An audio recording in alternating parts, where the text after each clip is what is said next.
Hello, dear modern stars. How are you? I am fine. I hope you will be also fine. Pay attention here, your Hindi teacher Shweta Tiwari. So, student, open chapter 13. Okay बच्चों, तो आज मैं आप chapter 13 पढ़ाऊंगी। Okay, अध्याय number 13। और आपका जो part name है, जो पार्ट का नाम है, अध्याय का नाम है, वो है हमारा भारत। Okay, so student, open page number 76. Okay. जननी जन्मभूमिश्च स्वर्गादपि गरीयसी. It means जननी जन्मभूमिश.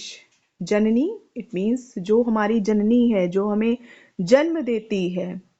जन्मभूमिश जो यानी हमारी जन्मभूमि है. स्वर्गादपि गरीयसी यानी कि वो क्या है, स्वर्ग से भी बढ़कर है. यानी कि जहाँ हमारा जन्म हुआ है, जिस भूमि में हमारा जन्म हुआ है, जो हमारी जन्मभूमि है, जो हमें जन्म देने वाली है, वो क्या है, स्वर्ग से भी बढ़कर है. भारत की धरती हमारी जन्मभूमि है. यानी कि हमारी जन्मभूमि क्या है, भारत की भूमि. हमारा देश क्या है, भारत है, जहाँ हम रहते हैं. तो हमारा जहाँ हमारा जन्म हुआ है, जन्मभूमि कौन सी होती है, जहाँ हमारा जन्म हुआ है. तो हमारा जो देश है, देश जो है, जो हमारा जन्मभूमि है, जहाँ पर हमारा जन्म हुआ है, उसका हमारे जीवन में सबसे ज्यादा उच्च स्थान उसको मिला हुआ है. यानी कि उसका बहुत ऊंचा स्थान होता है. यानी कि जो हमारी जन्मभूमि होती है, जो हमारी मातृभूमि है, जो हमारी जन्मभूमि है, जो हम जहाँ हमारा जन्म हुआ है, जो हमारा देश है, वो स्वर्ग से भी बढ़कर है. यह ऐसा महान, पवित्र, सुंदर और गौरवशाली देश है. यह ऐसा महान यानी किसके लिए कहा गया, भारत, जो हमारी जन्मभूमि है. यानी कि भारत जो है वो कैसा है, बहुत महान है, पवित्र है, सुंदर है और गौरवशाली है. यानी कि गौरवशाली मीन्स यानी कि ये प्रतिष्ठित है, सम्माननीय है और बहुत ही सुंदर है. यानी कि इसका जो स्ट्रक्चर है, जो इसकी संरचना है, वो बहुत ही सुंदर है. जहाँ देवता भी जन्म लेने के लिए लालायित रहते हैं.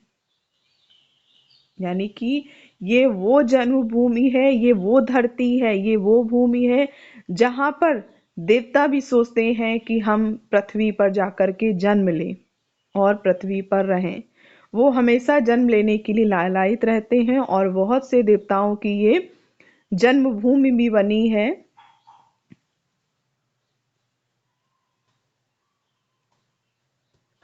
हिमालय से हिंद महासागर और असम से कच्छ तक विस्तृत ये भूखंड भौगोलिक, ऐतिहासिक, भौतिक, सांस्कृतिक और कलात्मक सभी दृष्टि रूपों में संसार के अन्य सभी देशों से निराला और अद्वितीय है. ओके, हिमालय से हिंद महासागर. हिमालय कहाँ है, आपके नॉर्थ में. जो आपका देश है, भारत है, उसके हिमालय कहाँ पर है, नॉर्थ में है. यानी कि नॉर्थ हिमालय से लेकर के, ओके, यानी कि उत्तर दिशा में हिमालय से लेकर के दक्षिण दिशा के हिंद महासागर तक और पूर्व दिशा के असम से लेकर के पश्चिम दिशा के कच्छ तक हमारा देश जो है वो फैला हुआ है. ये भूखंड भौगोलिक यानी कि इसकी जो है भौगोलिक यानी कि जो इसकी जो संरचना है, यानी कि जो भी भौगोलिक इसकी रचना है. अगर हम इतिहास के बारे में पढ़ते हैं, भारत के जो ऐतिहासिक इसका ऐतिहासिक जो पृष्ठभूमि है, इसका जो अगर हम इतिहास पढ़ते हैं, भौतिक, सांस्कृतिक और कलात्मक हर क्षेत्र में हम देखते हैं, हर दृष्टि से, हर नज़र से हम देखते हैं कि हमारा देश भारतवर्ष, भारत जो है संसार के दूसरे देशों की तुलना में निराला और अद्भुत है, अद्वितीय है. ओके, इसका पुराना नाम आर्यावर्त है। हमारे देश का पुराना नाम क्या था? आर्यावर्त। दुष्यंत शकुंतला के प्रतापी पुत्र भरत के नाम पर ही हमारे देश का नाम भारत पड़ा। आपसे अगर कोई पूछता है कि हमारे देश का नाम भारत क्यों पड़ा, तो आप क्या बताएंगे? दुष्यंत और शकुंतला के प्रतापी पुत्र भरत थे, जो बहुत ही प्रतापी थे और उनका यश दूर दूर तक फैला हुआ था। उन्हीं के नाम पर हमारे देश का नाम भारत पड़ा। हिंदू बहुल होने के कारण इसे हिंदुस्तान कहा गया। वैसे तो हमारे देश में हर जाति हर धर्म को मानने वाले लोग रहते हैं, लेकिन हिंदू धर्म को मानने वाले ज़्यादा लोग रहते हैं। अगर हम इसकी बहुत ज़्यादा प्राचीन इतिहास में जाते हैं तो पाया जाता है कि हाँ, यहाँ पर जो है शुरुआत से ही हिंदू धर्म को मानने वाले लोग यहाँ पर थे, तो उनकी संख्या यहाँ पर ज़्यादा है। इसलिए हिंदू बहुल होने के कारण इसको हिंदुस्तान भी कहा जाता है। अंग्रेजी में इसे इंडिया कहा जाता है, इंग्लिश में इसको इंडिया कहा जाता है भारत को। यह एक कृषि प्रधान देश है। कि ये कैसा देश है? कृषि प्रधान देश है। कि तो हमारा देश कैसा देश है? कृषि प्रधान देश है, क्योंकि यहाँ पर जो यहाँ का वातावरण है, जो यहाँ का यहाँ की जलवायु है, ठीक है, तो ये बहुत सारी जो है भौगोलिक यहाँ की जो संरचना है वो सपोर्ट करती है किसको? कृषि को। ओके, यहाँ की जो उपजाऊ जमीन है, ओके, और यहाँ का जो तापमान, यहाँ का मौसम, मानसून, ये सारी चीजें जो हैं वो बहुत ज़्यादा सपोर्टिव हैं एग्रीकल्चर के लिए। तो यहाँ भारत का जो मेन ऑक्यूपेशन है, जो मुख्य व्यवसाय है, वो कृषि ही है। एंड नेक्स्ट थिंग स्टूडेंट्स की इंडिया, भारत का नाम जो है इंडिया पड़ा, अंग्रेजी में इसको इंडिया कहते हैं। तो इंडिया कैसे पड़ा, क्यों पड़ा? तो इंडिया जो है, एक तो इंडस वैली सिविलाइजेशन के अकॉर्डिंग एक कहा जाता है कि इंडस वैली सिविलाइजेशन की वजह से भी भारत का नाम इंडिया पड़ा। और दूसरा कहा जाता है कि वास्को डी गामा जब भारत आया था तो हिंदू की जगह पर उसने जो है हिंदू की जगह पर इंदू प्रोनाउंशिएट किया था, यानी कि इंदू बोला था। धीरे धीरे वही इंदू आगे जाकर के इंडिया में कन्वर्ट हो गया था, ठीक है, बट इसको अंग्रेजी में इंडिया कहा जाता है। ओके, सचमुच भारत एक अद्भुत देश है, यानी कि सचमुच वास्तविकता में भारत जो है एक अद्भुत राष्ट्र है, अद्भुत देश है, बहुत ही सुंदर देश है। ओके,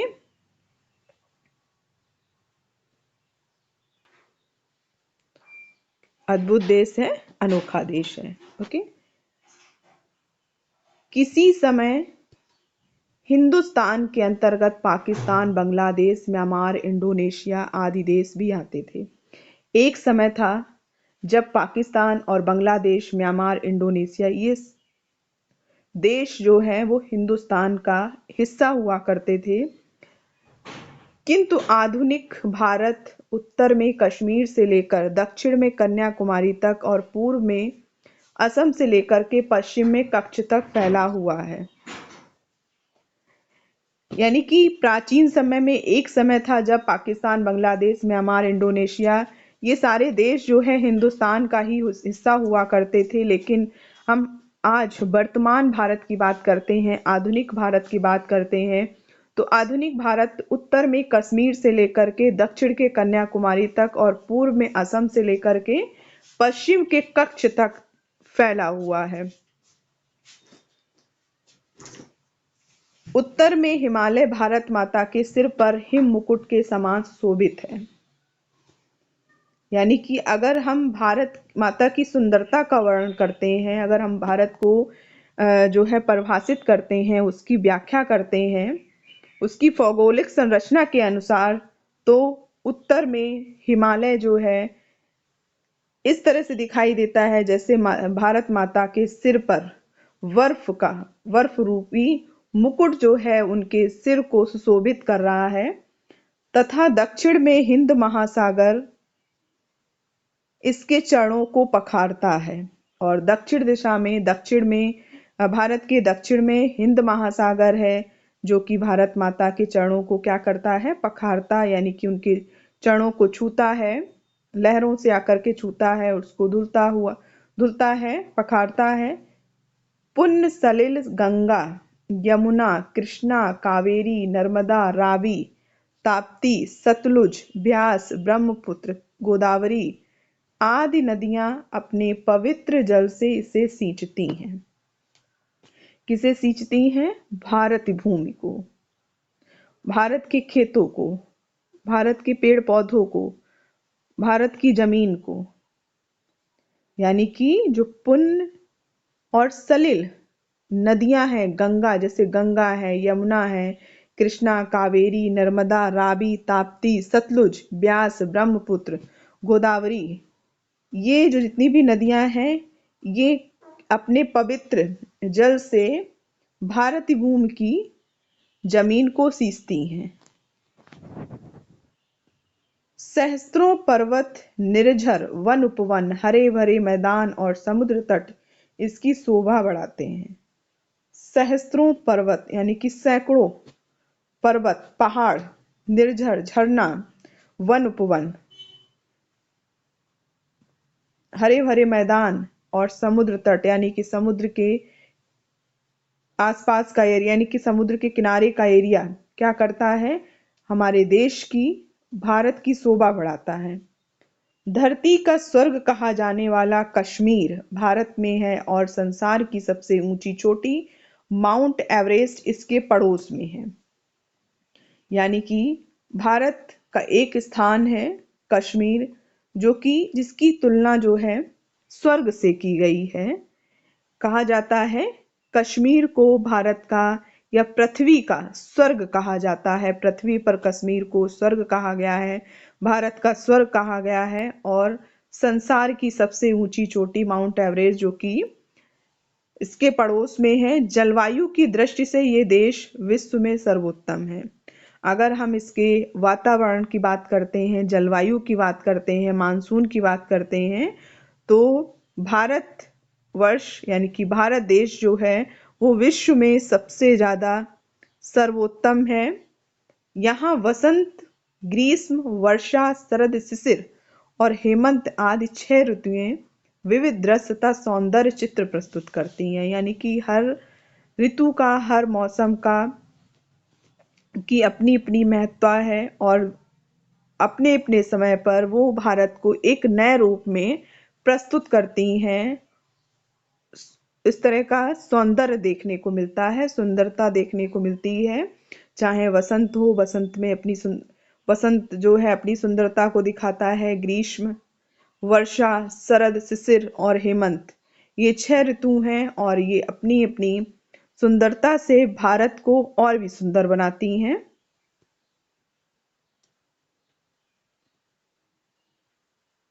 भारत संसार का सबसे बड़ा लोकतांत्रिक राष्ट्र है। भारत जो है वो संसार का सबसे बड़ा प्रजातांत्रिक राष्ट्र है, एक देश है। लोकतांत्रिक मीन्स यानी कि लोगों का शासन।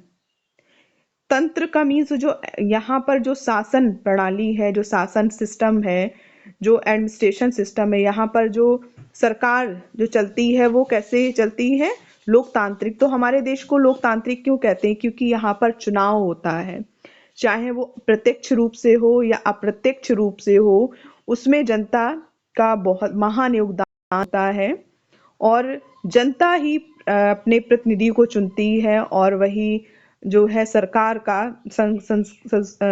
का संचालन करते हैं। ठीक है, तो इसलिए हम ये कह सकते हैं कि भारत एक सबसे बड़ा लोकतांत्रिक देश है, लोकतांत्रिक राष्ट्र है।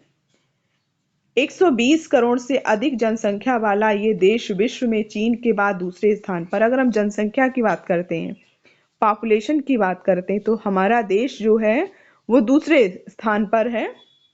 दिल्ली इसकी राजधानी है। यहाँ अनेक प्रांतीय भाषाएं एवं क्षेत्रीय बोलियां बोली जाती हैं। हमारे देश में बहुत तरह की भाषाएं बोली जाती हैं, लिखी जाती हैं, बोलियां बोली जाती हैं, जबकि इसकी राष्ट्रभाषा जो है हिंदी, हमारे देश की जो राष्ट्रभाषा है वो क्या है, हिंदी है। और यहाँ पे बहुत तरह की बोलियां जो है बोली जाती हैं, इसीलिए कहा जाता है हमारा देश जो है वो क्या है, विविधता में एकता, यानी कि यहाँ पर कई धर्म के लोग रहते हैं, कई तरह की बोलियां बोलते हैं, कई तरह की भाषाओं को उपयोग में लाते हैं, लेकिन वो सब क्या है, भारतवासी हैं। भारत का राष्ट्रीय चिन्ह अशोक स्तंभ है, यानी कि जो नेशनल सिंबल की बात करते हैं, भारत के राष्ट्रीय चिन्ह की बात करते हैं, तो वो क्या है, अशोक स्तंभ है। जैसे देखिए आप पिक्चर में दिया गया है, यस, ये है अशोक स्तंभ। ओके, चलिए। राष्ट्रध्वज, जो हमारे देश का राष्ट्रध्वज है, जो झंडा है, वो कैसा है, चक्रांकित तिरंगा, यानी कि वो 3 रंग से मिलकर के बना हुआ है, और उसके मिड पॉइंट में बीच में चक्र बना हुआ है, इसलिए उसको चक्रांकित तिरंगा कहते हैं। ओके, यानी कि केसरिया, सफेद और हरे रंग से मिलकर के हमारे देश का झंडा बना हुआ है, ध्वज बना हुआ है, और उसमें चक्र, जहां पर सफेद रंग दिया गया है वहां पर चक्र जो है बना हुआ है। तो इस तरह से हमारे देश का झंडा बनता है। राष्ट्रगान की बात करते हैं तो राष्ट्रगान हमारा क्या है, नेशनल एंथम जनगण मन है, नेशनल सॉन्ग है वंदे मातरम। राष्ट्रीय पक्षी मोर, राष्ट्रीय पशु बाघ, राष्ट्रीय जलीय जीव डॉल्फिन, और राष्ट्रीय आदर्श वाक्य है सत्यमेव जयते। सत्यमेव जयते इट मीन्स, इसका क्या हुआ, सत्य की जय हो, यानी कि सत्य के रास्ते पर ही आप उच्च शिखर प्राप्त कर सकते हैं, सफलता प्राप्त कर सकते हैं। इसलिए सच्चाई का रास्ता चुनिए, सच्चाई पर जोर दिया गया है, सत्यमेव जयते। ये एक नेशनल सेंटेंस है, एक ये राष्ट्रीय आदर्श वाक्य है सारे देशवासियों के लिए, और सबको इसको फॉलो करना चाहिए। एंड स्टूडेंट्स, विद्यार्थियों, ये जो बाकी लाइंस बची हुई इस चैप्टर की, इसको हम नेक्स्ट डे एक्सप्लेन करेंगे। ओके, और इसके बाद आप लोग को एक्सरसाइज नंबर 4 को क्या करना है, firstly you will write on your copy. सबसे पहले आप कॉपी पर लिखेंगे इसको, और उसके बाद इसको क्या करना है, आपको मिलान करना है। मिलान it means match the following. Okay, जैसे फर्स्ट मैं आपको बताती हूँ, कश्मीर। कश्मीर क्या है, कश्मीर को धरती का स्वर्ग कहा जाता है। ठीक है, इसी तरीके से आपको बाकी जो है आपकी स्टोरी, जो आपका हमारा भारत जो पार्ट है, उसके अनुसार जो है आप सेंटेंस को राइट ऑप्शन के साथ, क्या का को खा के साथ मैच करेंगे, मिलान करेंगे। ओके, नेक्स्ट है आपका, yes, number 3, you will write exercise number 3 on your Hindi copy. Firstly क्या करेंगे, आप इसको हिंदी कॉपी में लिखेंगे, उसके बाद आप इसको फिल करेंगे। ओके, भारत एक कैसा देश है, इसको आप जो है सही तरीके से इसको फिल, जैसे देखिए इसमें दिया गया है ये रॉन्ग है, यहाँ पर आप लिखेंगे अद्भुत। ओके, और भारत संसार का सबसे बड़ा क्या है, लोकतांत्रिक राष्ट्र है। ओके, इस तरह से आप जो है गा में आप संस्कृति, घा में पंचवर्षीय योजनाओं ने भारत का रूप ही बदल दिया, लास्ट में हमें अपने महान देश भारत पर गर्व है। ओके, चलिए, so student, it's enough for today class. Have a nice day and take care yourself.